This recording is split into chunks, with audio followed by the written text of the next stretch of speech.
at remembering to do that. And we'll be circulating a recording of this workshop probably tomorrow morning. So with that, I will go ahead and hand it over to Savannah and Heather. Awesome. Well, thank you so much, Kara. And hi, everyone. We're so excited to be here again with Boston Women's Market. These workshops are some of our favorite things that we get to do. Heather and I love connecting with the small business community, and we do so through Bloom Collective, which is essentially our creative agency for small businesses, as well as Shop Bloom PVD, which is a retail incubator shop that we just opened in August this past year. But if you don't know me, I also run Sir Milky Quartz, which is a jewelry and accessories design business that I started a while back before Heather and I kind of came together to create Bloom Collective. But happy to be here today and hope everyone gets a lot out of the workshop. Yes, thank you, Kara. Thanks, Savannah. I am the other half of Bloom Collective. My name's Heather. If we haven't met previously, I also am the owner of Island Vintage, and it's a vintage clothing store out on Martha's Vineyard. That's where I live full time. I go back and forth between there and our shop in Providence. And I'm really excited to teach with you guys today. Again, we really love these series that we do with Boston Women's Market, but that is my background as an educator. So it's really great to tap back into those roots. It's always my favorite thing to do. So thank you guys for joining us. All right. I'm sure So, you all have sorry, Savannah, a no, general no, go ahead. idea as to what today is about because you signed up for it. But just to understand what we're actually going to be covering, it's a brand visibility and storytelling workshop with hopefully some strong takeaways that you can actually leave today with some action plans towards how to better grow your business in a way that lets people know what you're all about. What we're going to cover is starting off, we're going to do your core brand message. So how to actually convey that to customers in the right way and how to be consistent across all of the platforms that you're going to be on. Then we're talking about understanding visibility and search at a beginner level. That's where we talk a little bit about SEO. We're going to be pretty base level SEO, but if you guys have a little bit more specifics that you'd like to get into, I think we have a little bit of time. So please feel free to ask some questions and we can go from there. And we're also going to be talking about, again, aligning your story across your website and your online platforms. And the reason that we talk about the storytelling aspect of brand messaging and the SEO is how to actually make sure that that makes sense across the board, not just telling your story, but being sure that you're showing up in front of the right people with your story. And the goal at the end of the day is just a workshop to help you get seen the right way online. Absolutely. Yeah, so please do look at the worksheet throughout the process. It's going to be really helpful. This is meant to be a very hands-on.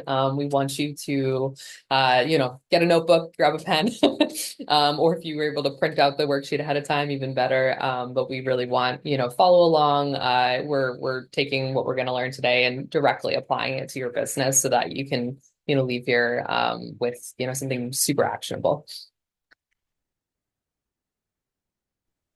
Okay, so your brand story in general, it doesn't have to be too complicated. The articulation can be relatively simple, but it does really need to be clear. And that's kind of the whole point that we really want to get into. A strong brand story helps people really understand almost instantaneously who you serve, what you offer, and why that actually matters. And why when those things are actually easy to understand, the right customers can immediately recognize and identify that you're the right business for them.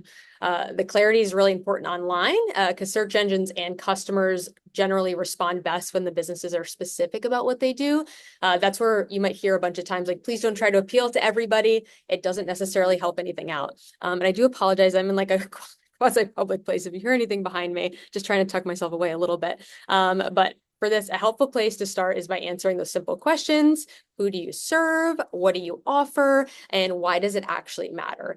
And that once you kind of boil down those questions, you can really articulate that brand story. And again, it'll naturally improve your SEO because the language that you use becomes a little bit more consistent across the board. It becomes a little bit more niche down. For example, when we really talk about a simple brand formula, we help customer blank experience, the actual result through X, Y, and Z. So again, who is that person you're serving? We can get a little bit specific here. What is the result of you serving them and how are you actually doing so? A quick couple examples, a weak brand story would be, we create thoughtful handmade goods. Lovely that you create thoughtful handmade goods. What are those handmade goods? Why does it matter? So to say something like, we make small batch herbal teas designed to help people build calming daily rituals. is helpful because it's kind of getting into perspective of why a customer would want to work with you. It's small batch herbal teas, what the actual product is, and the intention is to help people who want to build calming daily rituals. It doesn't have to be wildly specific. It could just be a single sentence, and that's kind of what we're going to workshop a little bit today. Another weak example is natural skincare products. If that's kind of your tagline, it's a little bit vague. Is it the worst thing in the world? No, but do you want to be more specific? Yes.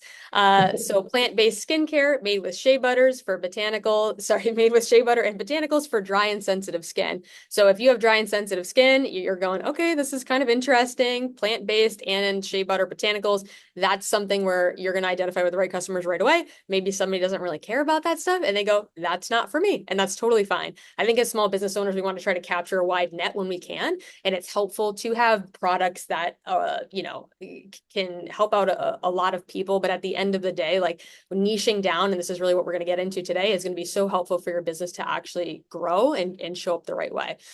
Small business owners sometimes worry about being too specific and that'll limit your audience too much. But in all actuality, the opposite is really true because you can really define what you do and who it's for. And all of a sudden your audience can really just understand and decide to buy into your business, whether, literally or figuratively, and kind of go from there. So if we pop to the next page, that's where we're going to actually break down our brand story. Typically, Savannah and I will do all of the teaching and then we'll get into the workshop. Today, we're trying it a little bit differently, where we're going to chat about the information for the specific page and break it down. So that way we can really identify what questions you guys have and dive in there. So a lot of this is talking about the things that we just went over, but at the bottom, we're asking you to write your own brand story. It doesn't have to be neat, tidy, perfect, but I think it's important to just workshop a little bit. What are those keywords you want people to know? Some of you might already have a good idea of what that looks like, and using the above prompts. You guys can get started on this as I'm chatting away. But who do you serve? What do you offer? And why it matters is going to be really important to kind of think about. So can I answer any questions about that thus far? Even if you're like, hey, how does this one sound? Is this one okay? We'd be happy to kind of dive into any of those. Yes, Kara. That was actually my question. Should people put their prompts maybe in the chat, or Yeah, if they if you're want to share comfortable, kind of for what sure. they put together, Absolutely. Yeah. Okay. This is When going to we be like a these, building block process. yeah, So yeah. Heather, yeah. Yeah, when we do these workshops in person, which we just did at Bloom, kind of like an extended version of this, one of the things we did was we worked with a partner where we kind of like sussed out some samples that we were playing with and we swapped papers and got recommendations. So if you have any small business friends where you can kind of run through this exercise together, I think it's really helpful to be one-on-one and go like, hey, does this make sense? Is this answering all the questions? Because sometimes when you're pulled away from your business a little bit, you feel like it's super obvious, but when somebody else looks at it, they can just be like, okay, so what exactly is this thing here, and you really want to be Yeah. specific about that stuff. And it's so interesting too, because Heather and I, we work with a lot of small business owners, and a lot of times, like when they apply for something, or, when we look at their website, we're like, what do they do? And, it's like there's so many missing links to the story. And also just in terms of the clarity of what their brand is actually trying to make happen is just not really shining through. And then we get on a call with them and, they start talking about their brand and we're in person and they're really engaged and and it's all right there. It's just not, it hasn't been actually put into words. So I think this is a nice moment. And I think that's one of those interesting things that you can sort of discover, like I said, with your friends who know your business really well, with your family, and hopefully in this workshop as well. We do have a question that just came in from the Yeah. chat from Deirdre. Is a person who is listening to my brand story someone who is potentially one of my customers, like an elevator pitch, or should approach it more like a personal thought experiment? I would say it's good to think about it initially as a personal thought experiment to kind of like flesh things out. But in the end, your brand story is something that would be nice to be able to share online, share with your customers, use the same type of verbiage regularly across all of your platforms. So I would suss it out to be something that feels good to present in front of somebody. That doesn't necessarily mean it needs to be the tagline of your business, but more or less, because I would hope you'd spend a little time trying to make that feel fun and engaging and using the right words for that. This can be like as simple as possible. I think being creative folks ourselves, Savannah and I are guilty of trying to use like these lovely words and we're trying to like play on floral motifs and eventually we have to kind of look at each other and be like, all right, what's the simple sauce here? Mhm. Yes. And simple is often hard to get to, but it is very, very effective. Which I think this exercise is really nice because it really just gets you to answer three key questions about what your business does, and then we're gonna string them together. If you have any more questions, we'll give this another minute or so for you guys to brainstorm. Please feel free to drop them in the chat.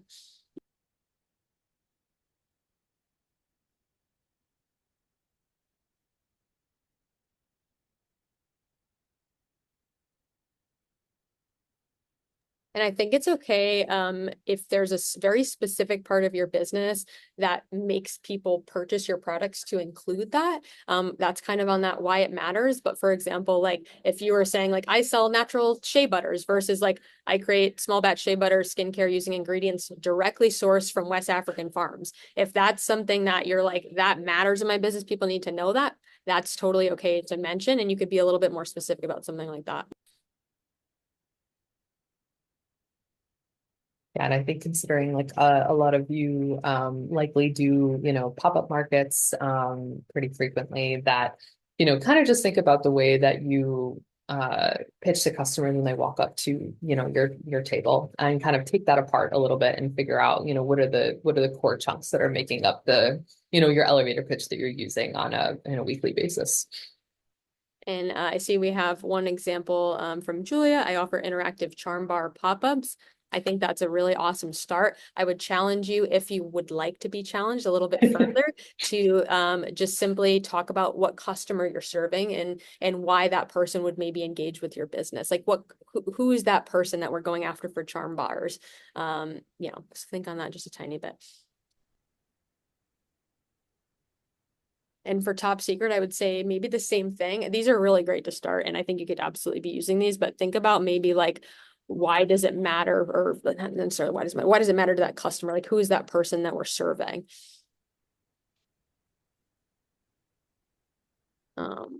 Should we scooch on over, Savannah, or should we allow a little more time? I can give another like Okay, perfect. minute, I think. Yeah. Yeah, I think this is a real like core piece of the puzzle. But I think a lot of it has to do with getting down to the nitty-gritty of like what is the value proposition in your business. And I think the why does it matter is something that we don't always think about. But you really are solving like a problem for your customer. And that could be something like they just want to have fun, or they just, it doesn't need to be like um an earth-shattering problem solving moment, but I think that there's always something you're offering your customer through this experience of being in business. Okay, and I know we have a couple more. I can't see the chat personally, so let me know if there's any that, Yeah, I will that you I want to will read read them out. out loud and you can provide any feedback. So we have top secret here, which I provided a little feedback, but I produce handmade, reusable, sustainable items from upcycled jeans, personalized with unique embroidery. I think that that is very specific in a good way. I know immediately what you're doing. And I think that initially I was like, oh, maybe we should focus a little more on like the who do you serve. But I think understanding that your customer is somebody that cares about reusable, sustainable items is pretty evident. And I think that that's a really great start. And we have Katie. I help New England locals and women feel joy and connection through hand designed apparels and accessories. Katie says, I struggle most with my audience. So I think it's too broad right now. So just try to hone in for the above pitch. Hmm. Yeah. Definitely getting there though with it. I think it's very good to also be geographically specific if it makes sense. I think that helps a lot on the next part of the puzzle that we're going to talk about, which is search engine optimization. So, I think if location matters to your business, I think that's really great to have in the statement. We have another one. I help people connect to nature and beauty through my colorful paintings. Hmm. I know, I think that's like a really sweet start. And Deidre also said I need a better word than people down below. And I think that was my only thought, is like getting a little bit more specific about, that customer base, and figuring out who that person is and why they should care about your business. And I think the connection aspect, or even just saying people, who want to connect deeper to nature or beauty or something along those lines, where you can kind of think on the narrative of the words that you're already using. People's okay, as long as we get a little bit more specific about what they want. We have a few more. Adam says, I know this is too long, but doesn't look too bad, Adam. We curate goods from local independent brands that help you express yourself with less, feel better at home, and make parenting a little bit easier. There, I mean, that's pretty, yeah. I think long is not bad as long as you're touching on all the points that matter. So, I'd rather it be longer and more specific. I think that's, yeah. Yes, I think that's a really good example of like hitting all the things right on the head there. Absolutely. We have Julia, people who prefer handmade over mass produced. Oh, for the interactive charm bar pop-ups, that's like a nice Okay. add-on for people who prefer handmade over mass produced. I think that's a really excellent add-on. And then we have Morgan. I curate events that bring our clients' vision to life through an experience, and said, I feel like this is extremely vague, which I think was a similar feedback to what we would likely be saying. I just want to know, if I read that sentence from me that doesn't know your business, what kinds of events are you Yeah. curating? Agreed. What is the curation? Like, are you helping with the design? Are you doing from top to bottom? What am I hiring you for exactly? So that way I can look at it and go, oh, I do need somebody like that. That's perfect. And you said bring our client's vision to life through an experience. Just getting a touch more specific on exactly what that experience is. Do you do birthday parties, weddings, all sorts of celebrations? A celebration is a nice way to say experience. Or even just like if you have a couple different words like celebration, event, corporate retreats, whatever the thing is, I think it's okay to get a little specific as long as it generally encompasses most of what you're kind of doing. Agreed. And that was the last of the comments for now. I was gonna I say too, love that. That was yeah, so no, fun. I love those are seeing nice. people's, yeah.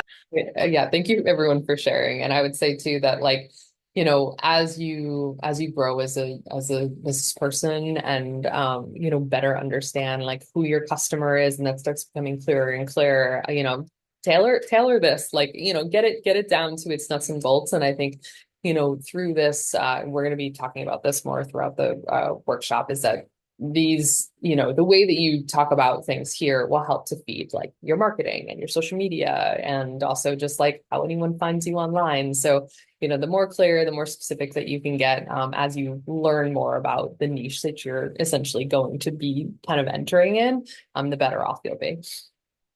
So, Heather, how do you feel about going forward here? Yeah, I think that's great. Deirdre said All so right. helpful listening to your feedback. Thank you. Thank you guys for including your examples. That was super helpful to play around with too. And this is not a fixed thing. When you write your sentence down, please don't tuck your paper away forever. Come back to it at the end of this, play around with it. It's kind of like a word exercise, and you really want it to feel good, like it's part of your brand. So, take the time Yeah. to suss it out after this. You should not have this totally fleshed out in the last 10 minutes that we presented it. Feel free to revisit it. Absolutely. And even like huge businesses, very well established brands are always kind of going back to the drawing board and fine tuning, essentially who they're serving as it becomes, and maybe changes over time. So, definitely a work in progress. Okay. All right. So now we've put into words essentially who you are trying to reach, what you offer, and why that matters. So this clarity on what you do as a business is a key step to making sure the right people can actually discover you online.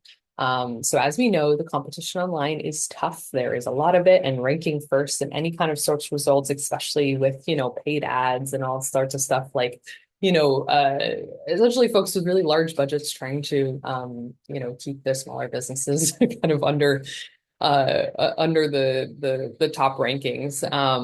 This is definitely a huge part of the puzzle, in terms of clarifying how you talk about your business and getting really specific so that you can take, this new information that you have about what you do and translate it into, what we call SEO, or search engine optimization. If you've ever heard the term SEO, that is simply what it means. And it's just trying to help the right people find you online. Um, Essentially, SEO in general is a big reason why so many businesses find success in niching down. We essentially imagine trying to compete in 10 types of sports versus getting very good at one specific, sport. The success generally comes from knowing something very intimately. And because you can so clearly define what you do, it becomes easier for others to recognize your credibility in that space. So really which we're trying to make happen here is, for you to be able to get really clear about what your business intentions are, and then let's translate that into information that a search engine can read.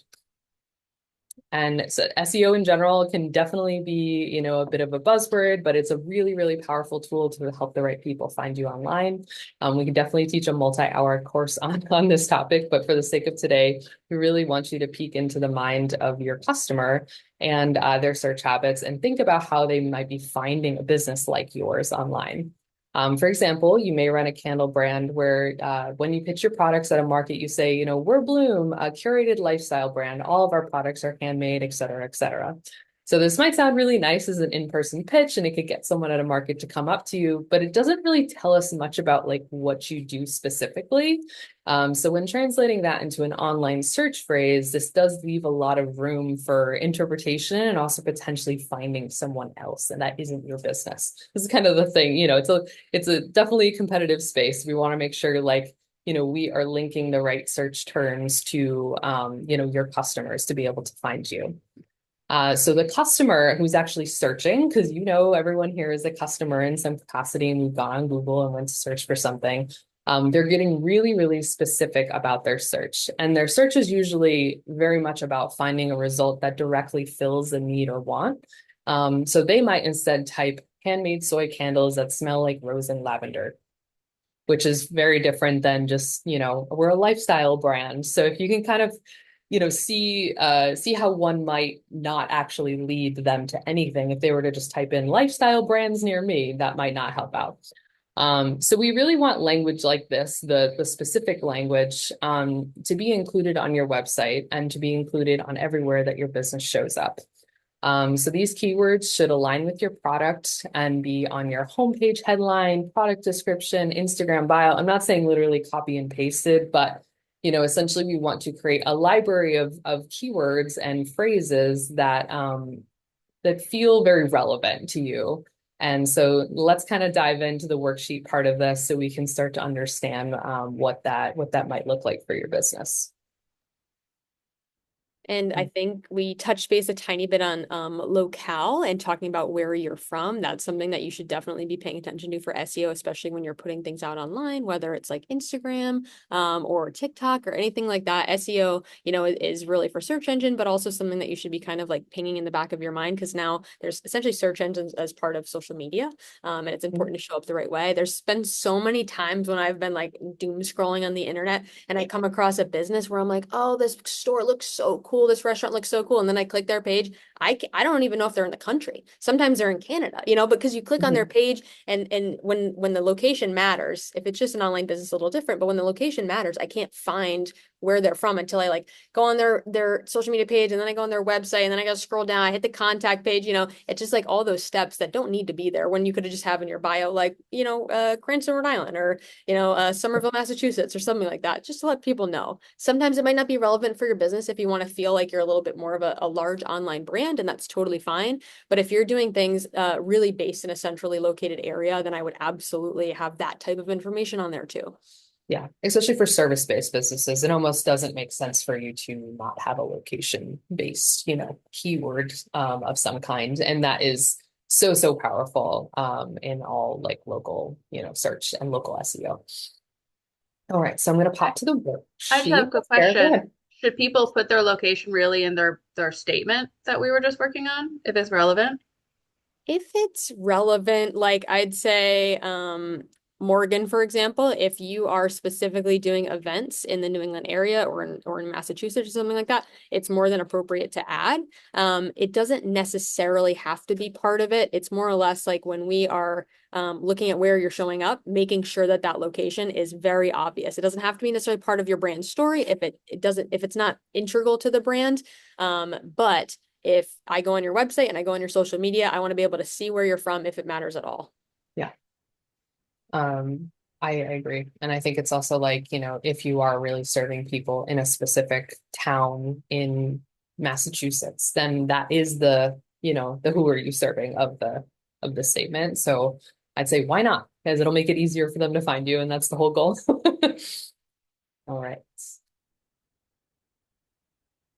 Okay. All right, guys. So we have our SEO basics. This is again where we're going to take a little bit of a opportunity to think about the three search phrases that your ideal customer is using to find you. Write them down. It doesn't have to be these like total complete sentences. Think about when you're searching for something on Google. I sound like a caveman. There's no sort of like connecting words. I'm just throwing out the important things and I'm hoping for the best. And the idea is to kind of like think again, like your customer. How is somebody going to find you? Think about how you search for things on Google. What are those keywords that you want to show up in front of for people? And just play around with that a little bit and circle those best three keywords. And we have some like fun tips up there that I know we kind of talked about already. But SEO basics is a lot of keyword, a lot of wordplay, but also not to get too complicated. But essentially, what it is Google going through your website or whatever platform, really going through your website if we're talking about like a specific search engine and making sure that it's legitimate. So some of the ways that they do that is making sure that, for example, like your images are tagged as the title of the image. We talk about that as like a really simple fix on your website when you upload a photo as a product and it says 12345 dot GPG because you have so many files on your computer and you're just like, you put the right photo on there. Google likes to see that you say front photo of purple earrings or something like that, whatever the title is of the product or something. You don't have to get like insanely specific, but those are the types of things that on the back end, Google's going like, oh, this is legitimate. It's not just spammy stuff. When your headings are appropriately larger than your text and can kind of guide the way that a reader should be paying attention to your website, especially on the homepage, Google sees that as like a legitimate ad and some value there. Even in terms of like the formatting from mobile to desktop is something that Google will take into play to make sure that your mobile version of your website shows up the right way. It's not clunky and problematic. There's billions of websites out there. So the best way to show up the right way is to show Google like, I'm trying, I'm doing the right thing. Like I'm doing all these like, tidy things up. Let me see if there's, oh yeah, again, be specific about your location. Your Instagram bio is searchable. If you've ever searched your business name, your Instagram page will show up high in the rankings. Like, so you want to make sure that any information you need is going to be right on your Instagram. And that's where you have an opportunity to show up on LinkedIn, in Reddit, on all kinds of pages that generally like rank really high. Put your business information as many places as you can. So that way, when people do search you up, hopefully when they search up your business, the first page at least is all legitimate links to your business, whether it's on somebody else's page, a newspaper article, your own website, whatever it may be. You want to take over that part of Google. Like that's yours. Your business name is yours. So any way that you can do that, it would be really lovely. And again, we could spend all day like going into SEO. So if there's any specific questions that you guys have had about SEO, we have a little bit of time to chat on that. So feel free to throw those in the chat. And as I mentioned, and it's on there, your homepage is by far the most important part of SEO. Google cares the most about that. I was thinking that maybe when I send around a link to this recording, I can also include a link to the workshop we did last year about SEO. Absolutely. And that might be just like a good supplemental kind of information. Absolutely. Thank you, Karen.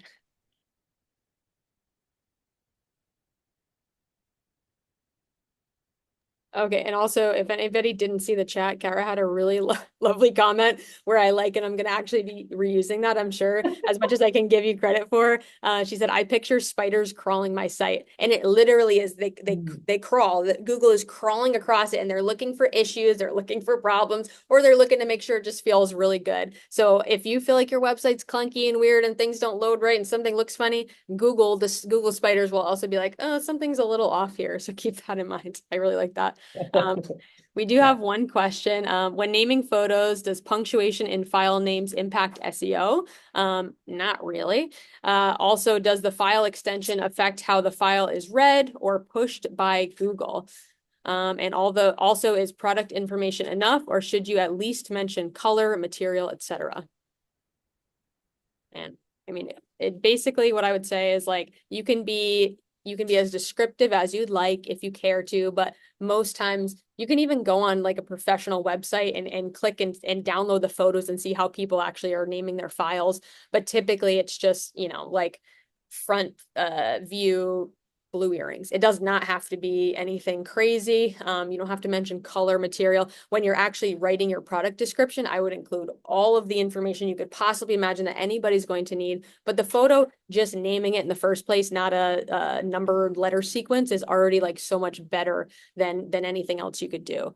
And I would say that a big thing too is just making sure the file size is not exponentially large. You want to make sure that your loading times are average on your website. And if you have something like Shopify, or you can go on Google Analytics for free, even if you don't have Shopify, you can look at how long it's taking people to or how long it's taking for your website to actually download right away. And yes, Kara's going to send around a link to the YouTube channel. We've got lots of great, you guys have killer workshops. You know, we liked being with you, but there's all kinds of great people that have a slew of information to dive into for free.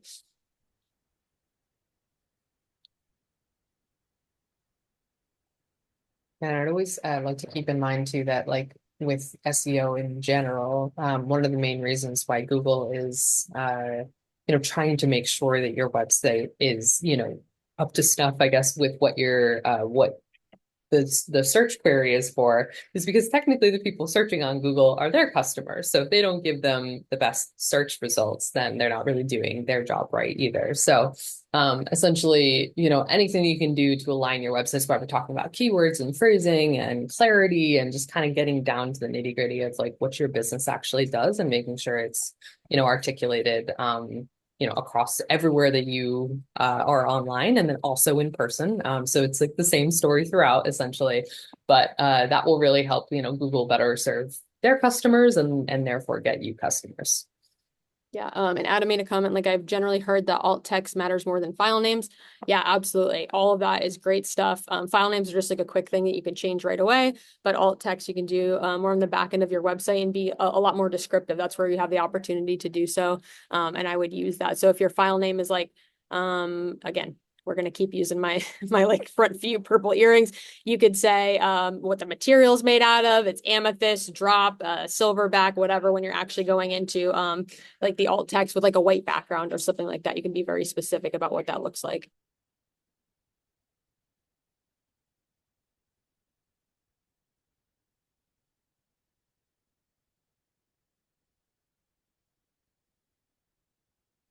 Does anyone have any keywords that are Yeah, singing to them? share that. And you can also go on the back end of Shopify, back end of Google Analytics, all for free, and find out like how people are actually finding your business. And it'll tell you like what keywords are bringing people to your business where maybe you didn't even flag those in the first place. And there's a couple of things you can do there is decide if that's the type of keyword that you want people to be coming to your website for. And if it's not, how are you actually going to be able to change that and focus on the right keywords? Or if it's a keyword that's doing really well for you, it's something you should really lean into and continue to grow. All right, Yeah. so we have some examples in there. Coastal inspired unisex hoodie, Boston t-shirt for women, seafood inspired apparel, reusable pattern drink sleeve.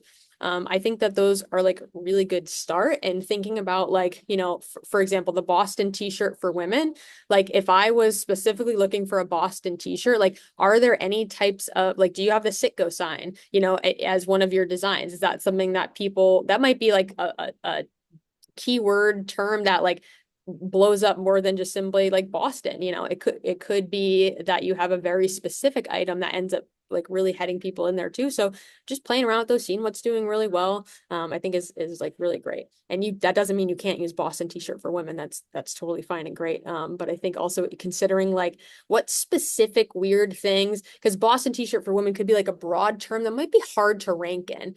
So if you specifically have something that a green monster t-shirt or something where that might be hard to rank high into, but if there's something very specific, do you know what I mean? Like I think it's so important to consider how people are going to find you from that regard too. Yeah, agreed. And I think that's why it's so helpful to also like go on the back end, like do this exercise, but then go on the back end of your website and see how people are actually finding you and see where the dots are connecting and where they're not. And all of this like keyword populating and the phrases is kind of like your baby steps to getting into like paid ad campaigns too, if you're looking to run something like that. So you're going to want to like put your money on the keywords that are working for you, or the the search phrases that are working for you. So it all kind of feeds into the bigger picture. Absolutely. I think we can switch to the next one, Savannah. All right. So this is going to be where it all kind of comes together. And as you have likely heard before, and we just spoke about it a bunch, consistency is very much key. So just like the trust that you build, with a good friend showing up in the same way, time over time, that's predictable. The same behavior, the predictable behavior essentially builds like brand recognition. So your customers want to know that you're going to show up, that you're going to be consistent, and that they kind of know what to expect from you. So, imagine your favorite brand, product, or place, and think about how they provide you the experience or service that you love so much. So how does their website presence enforce your enjoyment of that brand? Do all of the visuals they use build a story that feels like it's being told from the same storyteller, or does it feel like it's like a jumble? I doubt it does, because if they're your favorite brand, most likely they've kind of gotten past that. And the other thing is like, is their voice consistent? Is their tone consistent? Do you kind of know what to expect from them? So when we talk about brand story, we're really talking about how your business shows up everywhere people encounter it. So that's your website, your social media, your packaging, your email newsletters, the way that you talk to someone at a booth, at a market. And so essentially all those moments that are telling the story about who you are and what your business does. So the goal isn't to reinvent that story on every platform. It's essentially the opposite of that. The strongest brands are repeating that same core story in a clear and consistent way, so customers know what to expect for them, no matter what day of week it is. And essentially, when people experience that consistency, it builds trust. It's just kind of a natural process. So when your voice, story, and values stay aligned across the platforms that you're using, and those that could be, anywhere that your business shows up, whether it's like Facebook or Instagram or Reddit or Pinterest, your brand essentially starts to feel dependable because they can see this through line. People will begin to recognize you quickly and understand what you stand for, which is so important. And over time, that consistency is really what makes your business memorable. It's not about being everywhere or saying more. It's about showing up clearly and authentically every time someone interacts with your brand. So that's really the most important kind of key thing here, is to really understand, and figure out how to articulate, like, does my website clearly explain what I do? Do my social media captions use, all similar language, or does one feel like it's coming from like, one person and the other one from another, which is, one of those things that gets a little complicated if you're not the one managing your social media and you have like, a team or an intern. So this is so very important to essentially create a guideline and a guidebook as to how your brand is going to, show up online, and how someone could essentially fill your shoes and still create marketing material for your business, update your website, because there's already kind of a path to follow, if that makes sense. And Heather, is there anything you want to add? yeah, I guess just like the brand voice and tone, is like a really fun one to kind of explore, where I think when you think about your brand voice, think about your own personality. Like, you are a person and you have all these like different facets, but you're kind of generally like a little bit more of a stoic person, or you're playful, or you have your own unique personality, just like your business. And then your tone changes situationally. So like, if you have an urgent announcement and there's really exciting news, like, how do you still maintain your personality while expressing the, excitement behind something? Or if there's a serious issue that you want to address in your business, like, you can change your tone, but still keep your personality. So it really is, the tone is like that kind of like situationally based thing. And you can think about it personally, like, I'm not always even keel, maybe I get like a little bit excited about certain things or more serious about other things. And, it's okay that your business does the same thing, but the idea is to just kind of like keep your brand voice the same. Like, your personality is still the same business, but it's okay to respond in different ways to different things when you're speaking about it. Even if it, for example, you're talking on TikTok versus LinkedIn. You could be a little bit less serious on TikTok and a little bit more professional on LinkedIn, and you could still be the same brand and you could still be playful, but perhaps you're just reaching a little bit of a different audience and you want to adjust your wording ever so carefully. Yeah, absolutely. That's kind of just like an exercise. Can't get anything else. All right, I'm gonna pop to the worksheet. Okay. Alrighty, so So, you go well, go ahead. ahead, Heather. No, you're good. So essentially, this part of the workshop is really about focusing, on like how all these pieces come together to help your business show up online in a, consistent way. So this is kind of a little bit of an audit. So you're going to take a few minutes to review your website and social media. And like I said, you can dive in later to this a little bit more deeply. But the goal here is to really ask yourself a couple of key questions and identify whether or not you feel like, after kind of learning what you did today, if you are, if you feel good about the way that you're showing up online. So the first being, does your website or Instagram reflect your brand story that we've just come up with? If not, how can you adjust it? Are your keywords naturally included on your homepage? If not, how can you add them? So it's, pretty simple stuff, but I think a lot of folks will find that when they start to dive in, to their online presences, it's like there is always stuff that we can improve in better sharing like who we are and what we're trying to do. And I think it's important to look at it not just from a simple like word-based storytelling, but also visually speaking. If you have like a really, and we see this all the time, a really high-end product that you've carefully developed and curated and spent time and money and energy, and you only have the best ingredients, but then you have kind of like an iPhone 10 style grainy photo of the item, somebody doesn't have all of that information right away, but from a visual perspective, they go on your Instagram or they go on your website and it just feels like that particular photo does not do your brand any justice. That's where sometimes investing, either time or money into like product photography or general content creation. Again, it really is just a matter of spending your own time or spending a little bit of money in somebody else's time in order to make that happen. But spending the time to do that is going to be really vital to, make sure that your words land well, because people are not going to have an opportunity to read your words and pay attention to them if the visuals aren't engaging. Or if your brand is super fun and playful and wild and you just have like the most flat, just like boring photos, challenge yourself a little bit as to how to create something that people are going to look at instantly and be hooked on. Because sometimes, I mean, especially in today's day and age, I'm sure you guys know, if you're scrolling on the internet, if you're looking at something, if something doesn't catch you right away, you have a strong likelihood of just kind of scooching on by, and they don't even have an opportunity to explore all these words that you have worked so carefully to curate. So your visuals are super important to pay attention to too. And of course, we could chat about these things for like days and days and days, but just some important attention. Yeah, the words are going to help lead them to you, but the visuals are going to help like hook, line, and sinker people into your business and maybe making a purchase, hopefully. Any questions about this? Doing your own audit is helpful to do every once in a while too, just because it's almost like I've been guilty of, and I've seen this on social media, so I know I'm not the only one, that when you're on Instagram and somebody follows you personally, right? You almost like go onto your own Instagram page and then they're like, and you go, oh, what are they seeing about me? You like scroll, you remind yourself about all the things that you've posted and how you're perceived online. Do that for your own business. Go on your Instagram and be like, if I applied to a market, if I asked a retailer to carry my products at wholesale and I go onto my social media, go onto my website, like what is the initial thought process that somebody's going to have? Do they get all the things that I want them to get? And if not, just work a little bit to change that, whether visually or with your words or both. That's really the goal at the end of the day.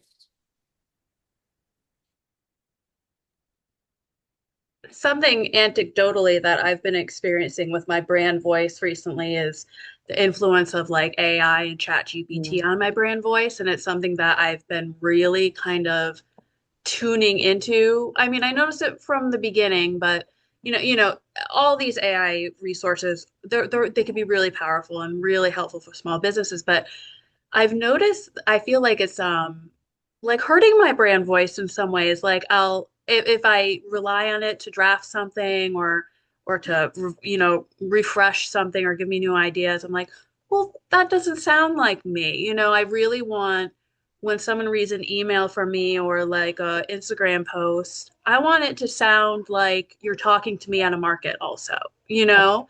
And I feel like a lot of these platforms, they just strip the personality out of your unique voice, replace it with a bunch of emojis and like I don't know. I just wanted to share that. I don't really have a solution. I think the solution is really like I end up usually just like deleting all the copy that it generated for me and just using my brain and writing it in my brand voice. But yeah, it's been a struggle. It's been a thing I've noticed recently when it comes to adhering and developing brand voice. That's all I wanted to share. Yeah, no, that's really good. I mean, it's definitely something to be mindful of. And I think people are very keen on understanding what seems like it has been written by AI and what hasn't. So And that's another thing where it's like passing off your social media, whether it's to somebody else or to AI in terms of like developing the copy. So it's tough because we all work so hard on our own small businesses, but it's like there's so much value in your own voice coming through and taking the time to do that. It's not always easy to set aside the time, but like the value that you get back for it is unmatched. Nobody can tell your story the way that you can. Intern, team, or AI otherwise. And it's like, you spending the time is really the most valuable. It's not always the thing that makes the most sense, especially when you're growing your business, if you can get some folks to help. And you can obviously work really hard to make sure that your team understands the best way to do so. But it's just something to keep mindful of. A lot of people really do well with their own socials because they know what they want to say. absolutely. Speaking on that, I think we can kind of probably scooch over to content pillars. Okay. So content pillars is really kind of talking about that social media aspect of producing some storytelling for your brand and business. They're typically 3 to 5 themes that your social media focuses on. You'll see people from micro businesses, one person, to like large scale businesses with like, hundreds and hundreds of employees. They typically use content pillars. Whether or not they call them content pillars is one thing, but the idea is just that you have 3 to 5 themes that are consistent across your social media. You don't have to be thinking all the time about what to post, why you should post something. And it typically just helps you stay consistent without feeling like you're constantly trying to reinvent the wheel. It seems simple, but when you don't think about content pillars, you can spend so much time being like, oh my God, what am I going to post today? What am I going to do? Versus when you look at these examples, you look at a vintage store. I have a vintage store, and these are really awesome content pillars of like simply new arrivals, styling inspiration, vintage history or facts on the actual products, behind the scenes sourcing, and then shop updates or events. There's really nothing else that I should be posting that doesn't fall in one of those categories. If anything comes in the store, it's going to go out for new arrivals. If I want to showcase something off, styling inspiration, and the thing is with content pillars is just simply looking at your Instagram and going, okay, I've done a bunch of new arrivals. I've done a lot of vintage history and facts. I should probably spend a little bit more time behind the scenes sourcing. And the thing with content pillars is that you don't have to be consistently posting all, 5 different ones, and kind of keeping through that rotation of like, hitting that same or different pillar, every single day. It's a good opportunity to see what resonates with customers, or resonates with your audience. If you're feeling like your new arrivals content is skyrocketing and nobody cares about vintage history or facts, stop talking about vintage history or facts unless it's something you're really passionate about. You don't have to spend your time focusing on a pillar. You can change a pillar, but the idea is to also look at what's working for you. And when you have content that's specifically dedicated to different pillars, you can see down a lane what types of content pillars are hitting best for you. And if you're finding one is just like, beating a nail on the head, you're just like, okay, let's scrap that one. Let's try something new if it doesn't feel like it's serving your audience. So for example, a candle brand, you're looking at, again, product features, behind the scenes, home decor inspiration, customer testimonials. If that's a big part of your business, user generated content, especially if you're a service-based business, it's really nice to focus on that, giving people an opportunity to provide third-party validation for your business and also giving you content that you didn't have to produce is incredible. And just kind of talking about the things that matter the most to the people that are following you. I think when you are trying to post about your business, you kind of want to be informative and also a little sales forward, but think about it from somebody that why you follow small businesses. Typically, you're not following small businesses to like hear about where they're going to be every day and to hear about their their sales and to hear about their new drops only. Obviously, if you love the brand, you want to hear all that information, but like you don't want to be sold to all the time. You want to feel a certain way about something. So leaning into like styling inspiration, home decor inspiration, learning a little bit about why you design the product a certain way, why you're picking the new, instead of being like new scent dropped,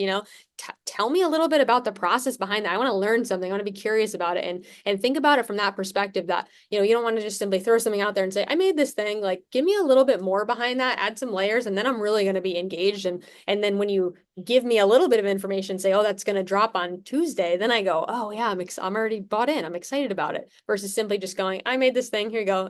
Give me something to like be jazzed about at the end of the day.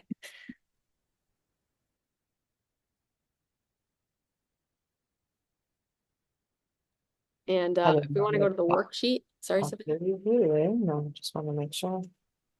There we go. Beautiful. So you guessed it. You guys are also going to write your own content pillars. Some of you may have already done this.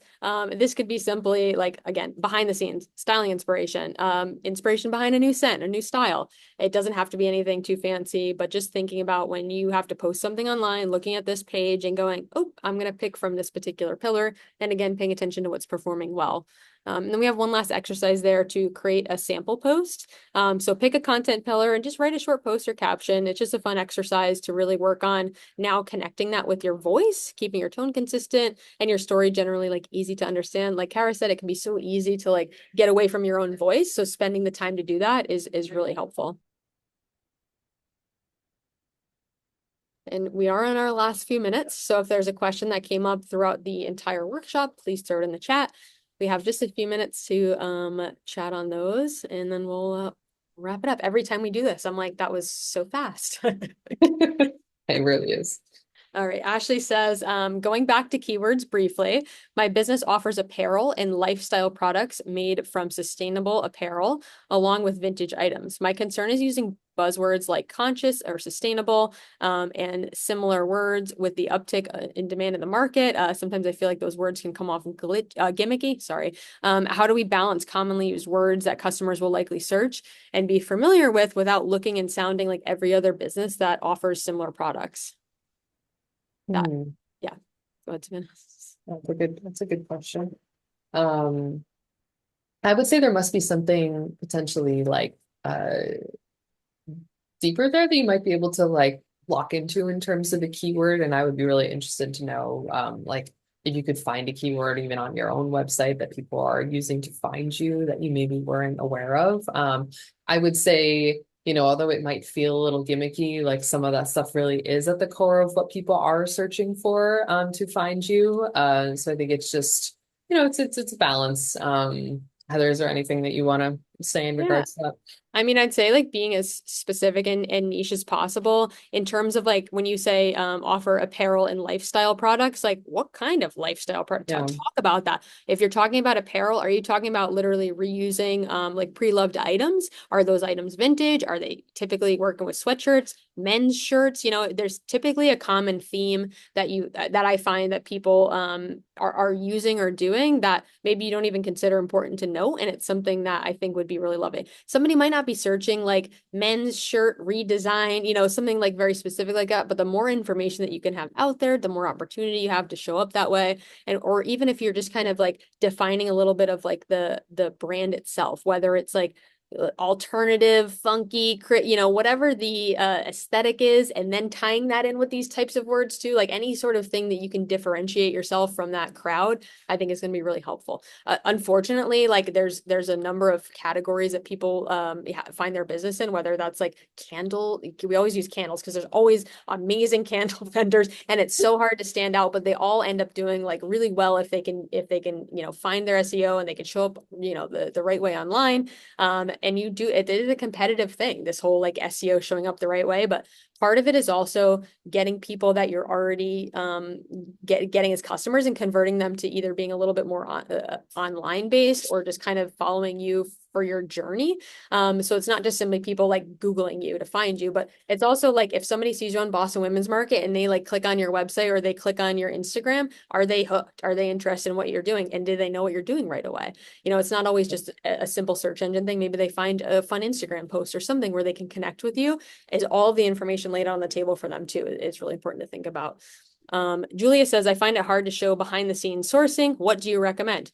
Don't show it. If it's hard and it's an uphill battle for your business, you absolutely don't need to. And I think that there's value in not doing that for certain businesses too. It leads to a little bit of mystery. Sometimes it's simply something that, like if you follow the Nitro Bar, which I think most small businesses do in New England. They do such a great job of like showcasing just the right amount of behind the scenes. Maybe they'll show like one day where they're just looking at deciding what type of drink that they're going to be featuring this month. And you're not getting like, she's not sitting at her computer doing her accounting and all the stuff that's a little bit boring, or they're like going through their suppliers for the bag. It's like, what do people actually want to see? And if you don't want to show that, like I source vintage and it's sometimes difficult for me to share my sources because I don't want to. I'm a little gatekeepy with that kind of stuff, and that's okay. I'm just simply not going to show it, or maybe I'll show a haul at the end of something that I did, or I'll go look at all these beautiful pieces I found. It doesn't have to be an active sourcing thing, or you just simply show people a product that's finished. It doesn't have to be the behind the scenes. And I know we're at 7:30 now, so if we want to just kind of like scooch over to the next slide or two. We're done with all the exercises, but just so you know, on your worksheet, you also have a brand clarity and storytelling glossary. There's some things that we talked about there. There's some things that are a little bit more expanded, and I think it's fun to just kind of read those and familiarize yourself with some of the terminology. We usually like to provide some of these things with our own workshops, and I think it's helpful to add. And that's our story. Thank you guys for joining us. Savannah, if you want to hit the next slide, there's all of our information there. If we want to keep talking, if you ever want to hop on a consult, we always do free consults. Even just talking about maybe like some resources for your business if we're not the right resource for you guys. But we do these types of workshops with Boston Women's Market all the time. We do workshops in our store. So we're always happy to help. If you also want a little bit of clarity on a specific thing, let us know, and other people might feel the same way, and we could gear our next workshop towards that too. Thank you guys. Yeah, that's great. If anyone needs to drop off, please feel free. Thank you so much for coming tonight. Your workbooks are always so helpful. So I do hope people like maybe take some time, maybe tomorrow morning out of their day and do some thinking about each of the pages and the exercises, and I think it would be really helpful. I'm going to circulate this recording tomorrow morning along with our YouTube channel, which has our SEO and a couple other brand kind of workshops that Bloom Collective has done with us before. So I think it would be really good to maybe refer back to some of those if you guys want to continue on, on this path a little more in depth. We have I just want to let everyone know we have a new sort of workshop webinar kind of coming up. We're going to be doing a quarterly, in the corporate world, they call them mastermind sessions. For Boston Women's Market, it'll be more of a roundtable thing, and you're going to be getting information about that soon.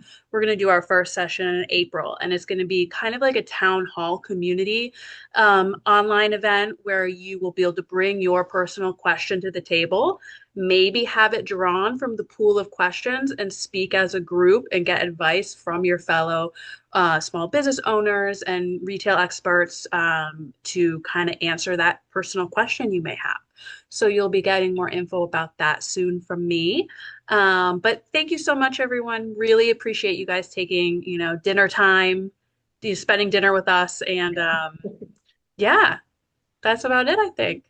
And thank you, Savannah and Heather. Yeah, thank you so much, Thank you, everyone. Kara, as always. Yeah, and thank Yeah, you, Kara. absolutely. Yeah, Have a you're great night, the everyone. best host. Bye. Guys, bye-bye. Bye.